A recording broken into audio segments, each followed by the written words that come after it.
Jay-Z, you're just like Diddy. I can't stand your arrogant, condescending attitude. Nicki posted a video of you wearing a pink wig, and I retweeted it. Nothing more. You deserved it. Everyone knows about our feud. It's been going on for over 20 years.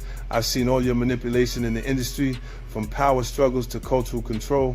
In 2015, when Tidal launched, Nicki helped you build it from nobody to a successful platform, and you immediately pocketed her $7.9 million in royalties. Lil Wayne was qualified for the Super Bowl, but you kicked him out of personal grudges. How is that any different from Diddy forcing his artists to sign unfair contracts? Just because Nicki didn't align with him, he resorts to this kind of suppression. You're truly despicable. What's even more interesting is that right after I showed him and his father's photo in the documentary Sean Combs' A Reckoning, you immediately had your lawyer send me a warning letter saying I overstepped my bounds. When you wrote the lyrics to exonerate Diddy back then, why didn't you think about today? You say the film is malicious slander, but why don't you dare sue me for defamation? Because all the evidence I have is true. I haven't finished reporting the witnesses in my documentary, and I haven't released all the Tidal profit sharing documents. If you know what's good for you, pay back what you owe Nicki with interest. Don't wait until I make Jay-Z Reckoning 2, by which time even Beyonce's PR team won't be able to save you. Jay goes, let's get it straight. Nobody's afraid of 50 Cent. I want everyone to be clear. No one's scared of 50 Cent. At that point, his safe presentation, even the glasses, what the glasses represent? Intelligence, right? A nerd, maybe? What are some of the things that come along with you being a nerd? Like, don't hit a guy with fly. He's not identifying with the transition and difference and the perception of Jay-Z. Now he's really safe, and people feel comfortable with him because they know he's not going to do anything inappropriate or try not to. Meanwhile, when he's saying he's not afraid of 50 Cent, why would you have to make that clear when no one's ever asked For years, the tension between 50 Cent and Jay-Z simmered quietly, more whisper than headline until now. This documentary re-examines their rivalry, revealing two very different approaches to power. 50 Cent, bold and confrontational, and Jay-Z, measured and strategic. Looking back, the question becomes clear. Who truly shapes the industry? The loud disruptor who grabs attention, or the quiet strategist working behind the scenes? And if influence often moves unseen, how much of what we've witnessed was coincidence, and how much was calculated all along? Jay and Puffy is close, even though Jay's lawyer came out and said they're not. Because Jay-Z and Puff was given an assignment, and that was to destroy East Coast rap. And what I mean by that, and I know people gonna be like, yo, Gene is out of his mind and everything like that. Check this out, brother, is that New York rappers was getting 800 to 1.2 million, or some larger than that, and to sign with labels back then. And they was getting a lot of money to make albums and records. When they had guys down south that these labels was paying $250,000, $300,000 on record deals, and these guys was bringing back platinum albums and everything like that. So what they had to do was, they had to keep New York rappers down. That's one reason, other than the Irv Gotti shit that 50 was going through and the poison they was putting in about 50, he had to go elsewhere to California, or with Jay and not with Dre and Eminem to get a deal. They did not want East Coast rappers to get big. They were suppressing all new artists that was coming out of New York. Jay and Diddy was doing that. That's why when I heard your story, because I knew this for a long time, but when I heard Dame Dash that Jay wouldn't sign off on nothing, Jay wouldn't do this and Jay would that, because he couldn't let a Cameron blow up. He couldn't let an East Coast rapper like Beanie Siegel blow up. Because him and Diddy was giving that deal, we gotta keep these East Coast rappers down.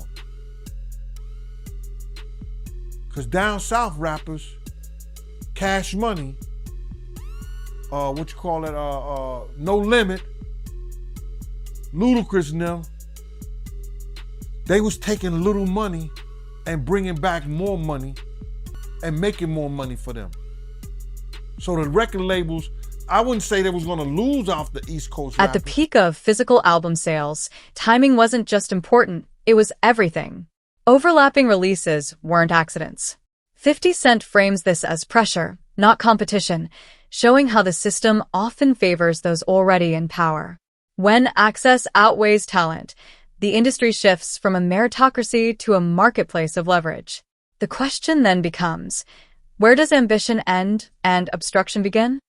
Look, when Jay signed his contract, the big one was with Beyonce. When he signed that contract, the marriage contract, he got trophies. Now those fucking trophies, those fucking trophies came rolling in, buddy. He started getting Grammys left and right, man. I mean, look, listen, if you look at his career, This guy. You're gonna let him say that? Jay was getting Grammys. he had one. Exactly. He had And one. he ain't show up. No, he has like 20 now. Hold on. He had like 18 since he been down. Look, he had one, bro. Hard Knock Life.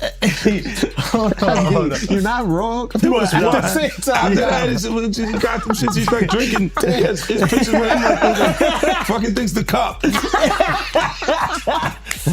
Wait a minute. So you're saying the success is derived from the marriage? I've absolutely been treated differently. The accolades. Because he's no longer viewed as what, like a street or gangster rapper. Now he's viewed as a businessman, entrepreneur, family man. And the biggest ones because of the position Beyonce's. Oh, wow. Right? You were connected to the biggest. Jay got it for the music. Jay got it for the music. No, I'm saying shit you didn't see. He deserved those. I'm sitting there, it's like this, like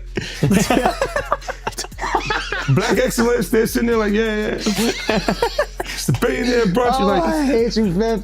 unaware of anything going on here. This is the one time I'm gonna be with you niggas this year. Yeah. Come on, bro. That's crazy. That's crazy. He just looking at his watch during the whole Rock Nation break. Like, is it 3:30? Yeah, it's almost time to get out. What the fuck is that? Yo, I feel like I'm normal again. Get me out of here. Oh wow! So that's the deal he signed, huh? Yeah, that's the deal. Like the other ones didn't count as much as that one did. While U.S. charts told one story, international numbers told another. 50 Cent reframed success beyond domestic perception, revealing how marketing power can shape what we see as achievement. It's a stark reality. Cultural dominance can be engineered as much as it is earned. And if popularity can be bought, what does victory really mean? I advise Beyonce to divorce Jay-Z as soon as possible because I'm ready to shoot a documentary about Jay-Z, and I guarantee it will outgross Diddy's documentary. If Beyonce sends me a legal letter on behalf of Jay-Z, I remind her to stay quiet. This is a dispute between men, and she has no right to interfere. I have to let everyone see the true face of Jay-Z. Jay-Z and Diddy have been longtime friends, and their business dealings never stopped. He frequently attends Diddy's parties, so why do people think he's innocent? Jay-Z and Diddy got involved in the same case in 2024, where a victim claimed she was assaulted by both Jay-Z and Diddy. I remember Jay-Z saying these were all rumors and that he was defending Diddy. But ironically, Diddy got arrested in 2025. And there's enough evidence to count his crimes on one hand. I've known them for 20 years, and I know how many bad things they've done behind the scenes. After Jay-Z founded his company, he repeatedly got into copyright disputes. In 1999, he was convicted of third-degree assault and served time in prison. He was unfaithful to Beyonce, and he was caught by Beyonce's sister. I think everyone has seen the footage of him getting beaten up in the elevator. I've already gathered the evidence, and I'm going to give Jay-Z a surprise. Oh, yeah, before I forget this, we talked about Jay. Proximity to Diddy. You don't think he knew anything? He's seemingly around Diddy a I lot. don't know. That was a real suburb question. Yeah, I know, right? Proximity. And the proximity. Proximity. That's the SAT hit parade word. I had to learn that. Do you think he fucking knew all of the shit that was going on? Yeah, that was like a... I don't want to incriminate myself. I know, but the way he said it, like I said, no matter how you answer that shit, you snitching. Yeah, exactly. That was a nice kind of question. You asked the question like a fan. Hey, I grew up with white people, but the one thing I know is how to get a black guy in trouble. But it's a great question. Yo, just give him the Happy Meal before you ask him to snitch, bro. He said, damn, they wasn't even drinking. Speaking of, how the hell you pronounce Lechem? Lechemin-Dewa. Okay. It's the King's Path. King's Path. Because I know Branson. That's the one I pronounce. Branson. That's the Branson lifestyle. You know, be outside. Biff, you're not worried that if you throw little and you don't throw out allegations, but like you kind of poke fun at them. You just ask questions. You're not worried that it comes back your way? Like people dig up your past and try to pull stuff up? I don't got that shit in my past. Everybody got a little bit. Look, like, not that it's real enough. I took a pill, but it was for me to perform better. For her to remember, buddy. I didn't fucking give her a drink so she forget what the fuck happened. What the fuck is going on here, bro? Yes, I took the drink. I gave me the fucking drug to perform. So she can remember and possibly love me for that. Did it work? What the fuck?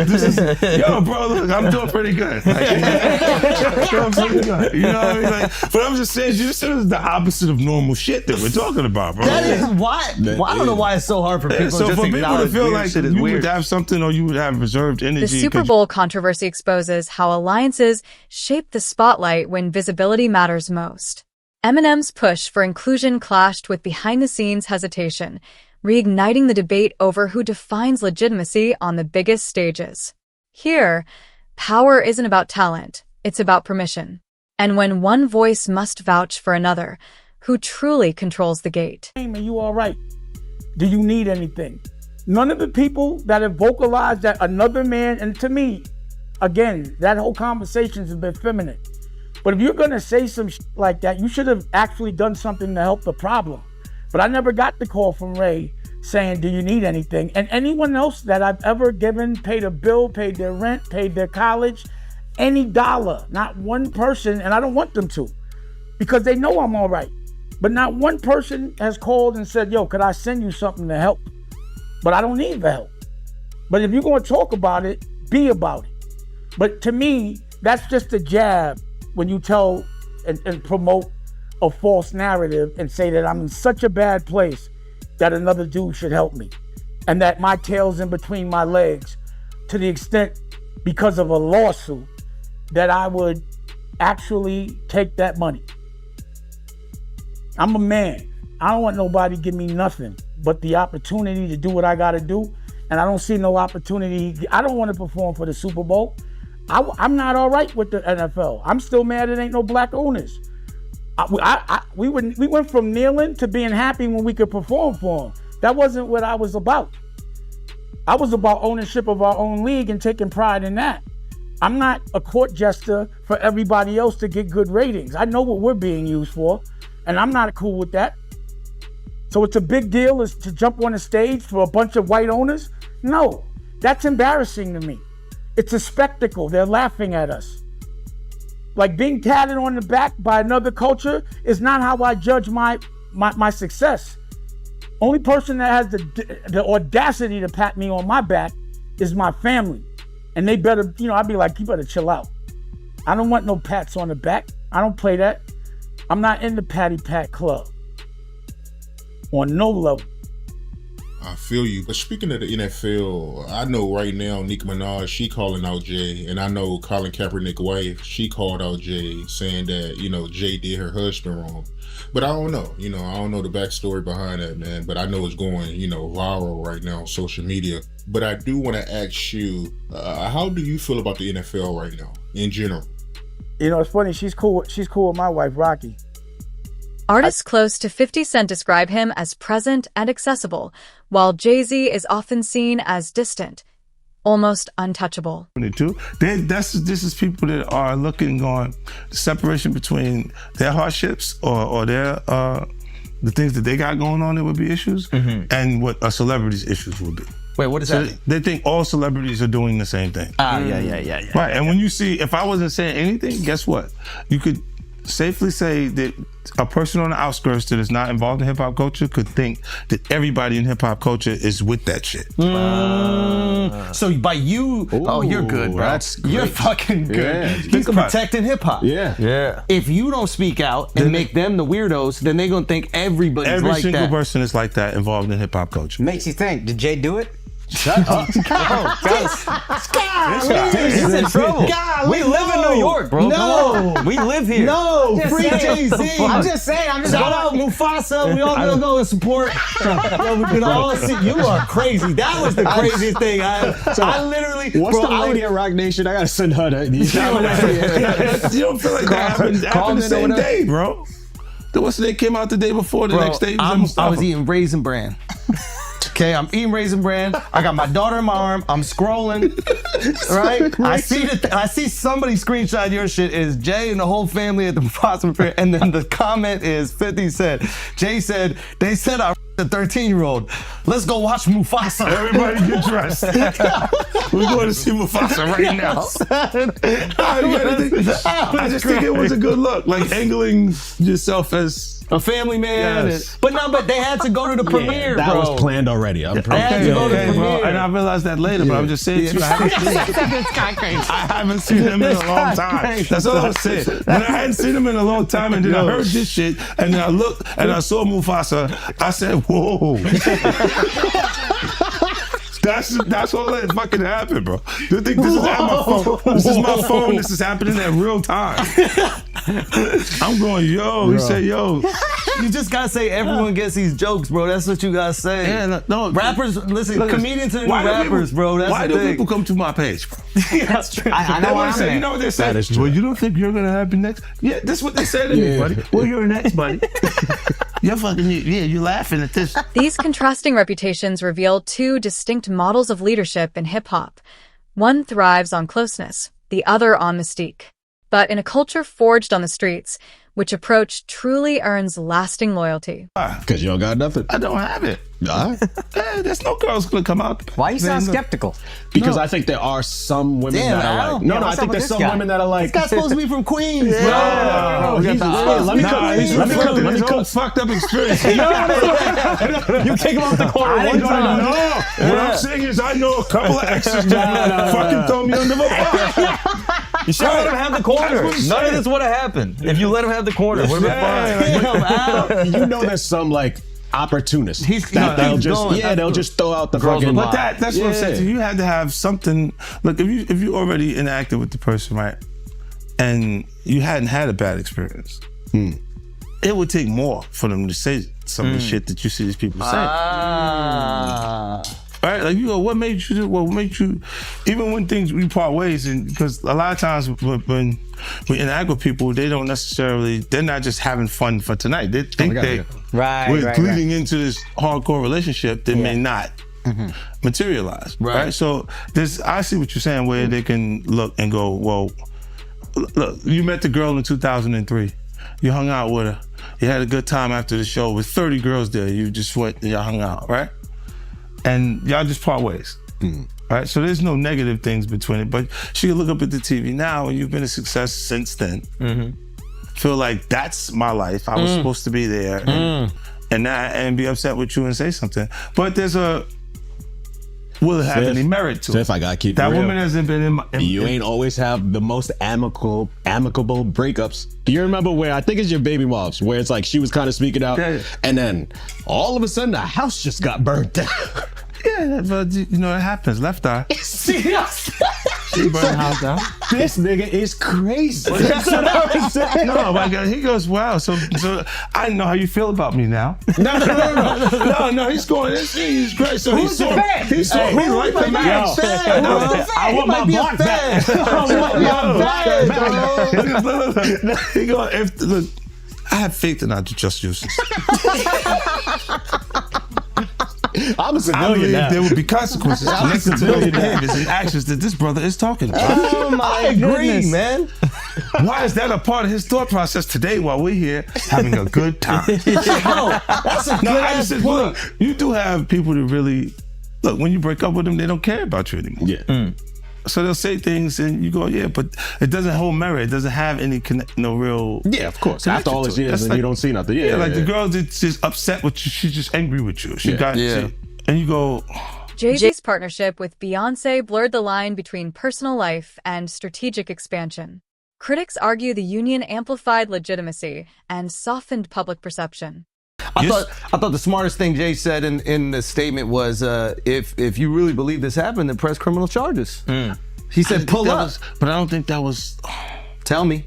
Okay, look. Because of the statute of limitation, there is there is no criminal. So it's a so making a statement is to make people feel like. But apparently, if she's under 18, didn't you say it still could be criminal? Yeah. He knows he's fed. He used to be a cop.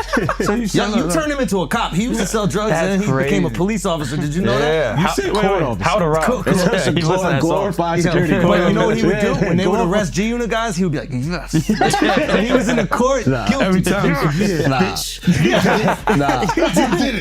I was actually the cool one.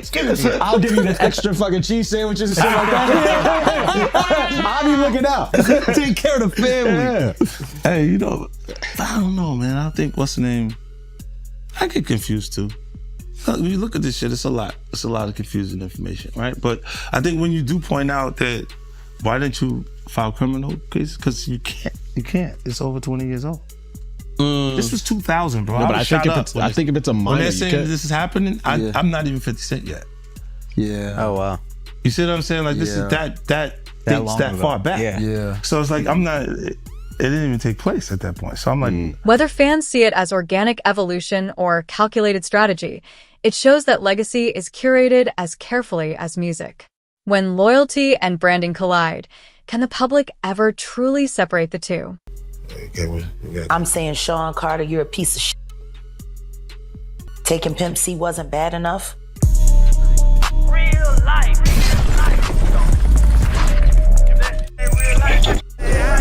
It ain't real life. Just ain't real thing. Real life street star. You know what time it is. So why does it all come to a head now? Why now? Why? Because he's the acceptable monster at this time. Like R. Kelly was the last time I sat on this couch. So who's next? Y'all don't see the lineup?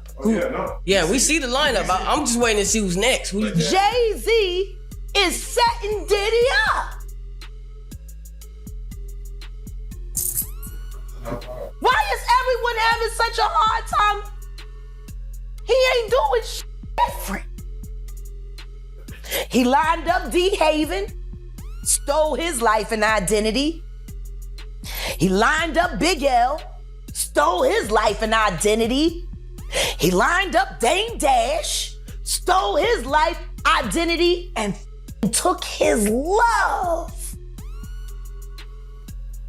Lined up R. Kelly. He wants to be the one.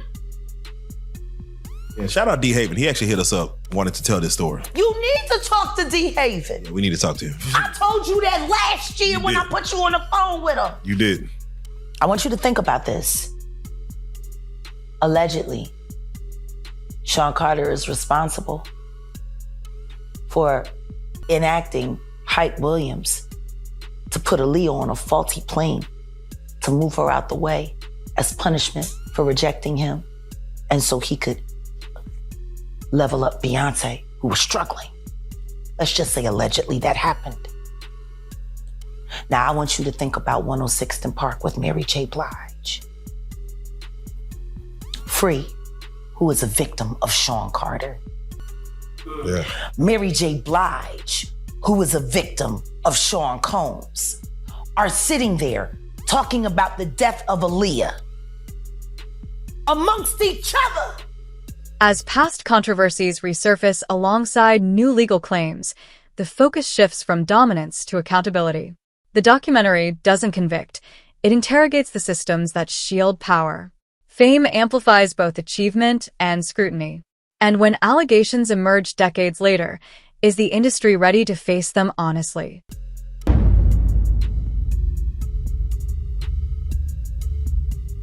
You knew Jay personally, right? Know him, been around him a couple of times, brother. Been around him a few times, but I didn't know him. Know him as I'm sitting down and I'm breaking bread, eating off, eating a meal around him and shit like that, laughing, talking, and joking like that. I've been around Jay-Z, and one time I wanted to knock his head off, because he was being disrespectful, but he didn't know he was being disrespectful because he ain't that type of dude. You understand what I'm saying? What happened? We was in Cancun and he had a personal assistant from my block named Laura. And he had brought like 3 people to the club. He had brought like 6 people to the club with him, and he was only supposed to get 3 people in. I was running the door at Daddy-O's from Industry Entertainment. They just told me Jay-Z only get 3 people in. You understand? So I'm at the door. I said, yo, Jay, you good, and 3 of your other good, but the other 3 gotta pay. So then he said, Laura, handle him. And at that time, the type of dude I was, you couldn't tell no woman to handle me. You understand? When I'm talking to you as a man. So then I said, who you talking to like that? You telling her to handle me? You understand? And then me and him, he didn't say nothing. He just turned to the side. And if he'd have turned back around, he'd have got his head knocked off. But Laura told me, yo, Gene, please, Gene, you gonna make me lose my job. You know what I'm saying? And because, one, she was beautiful. 2, she from our block. You understand? I wasn't gonna do that to her. You understand? So I gathered myself, stepped away from the situation, and then the promoter said Jay can let his people come in. You know what I'm saying? But he was being disrespectful. This is the same dude that Harlem cats used to laugh at and joke at. Even we was out there that time, he came to Cancun and he had a fake Versace shirt on, and they was ripping him. I mean, they was ripping him. I know he's a billionaire now, he can wear whatever he got. He got $10 million watches and shit like that. But we talking about back then. You understand? We still have those stories from back then. And it's good that a brother can uplift himself. And that's why he's the type of person that he is, because he knew how guys used to treat him. That's why you could see him trying to sun people based on somebody who gets in that type of situation. You understand? This dude had the same cream deli silk shirt that I had. Now, cream deli cream shirts were fake printed Versace shirts. They were nice. You pay $45 for them, but you can't wear that around Harlem cats. You understand what I'm saying? Not if you in the rap industry. At that time, they used to have diamond testers. You understand? They'll roll up on the cat, and if your diamond don't beat, you understand? They'll talk about you. Snatch your chain off or whatever like that. So he had the fake cream deli cream shirt on, and they was roasting him. I think I seen him in a black t-shirt from that point on in Cancun the whole time he was there. Yo, let me just tell you something. When dudes from Harlem got something on you, bro, and they joking you, they at it. They gonna stop until somebody with some power or somebody with some money say, yo, give that dude a break. Give him a break. So Dame probably used to let him get him in a little bit, but then when Dame was like, yo, my man, let my man live. Let him live. They probably back up off of him or stuff like that. But they was joking, they was talking and stuff like that.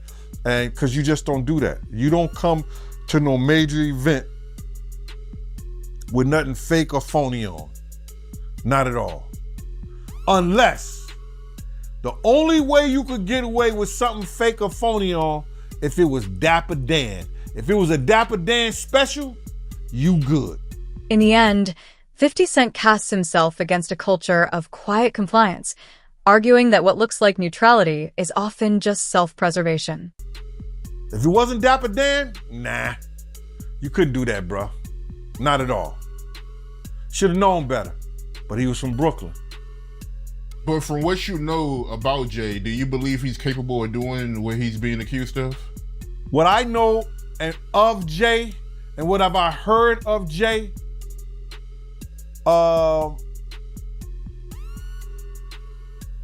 I want to say this to protect myself, that there's stories of Jay talking to underage girls. It was a girl from my block that was 16, 17 years old that Jay was talking to. If she was 17. So there's plenty of stories out there that they might flood the market of Jay talking to underage girls. I heard this kid that is claiming to be his son. His mother was 15 when she conceived him and had him at 16. And Jay refused to do a blood test or anything like that. And all of a sudden, when this has gotten real big and Tony Bugsby had taken the kid case, the kid just got arrested for having a gun in his car, I think, like that. Did you hear something about that? That the kid got arrested for having a gun in his car, and when they go and watch the tape, somebody was planting a gun in the kid's car. Now the kid who never been in trouble to that degree, and now he's facing a case for a gun case for having a loaded firearm in his car. So, answer your question. There's plenty of stories. Ain't Beyonce one of those stories? Isn't Foxy Brown one of those stories? Isn't that kid mother one of his stories? There's a lot of stories, bro. So that's what I say about it. By speaking out, he confronts an ecosystem that rewards silence over truth. And the question remains, in an industry built on voice, why are so many afraid to use it?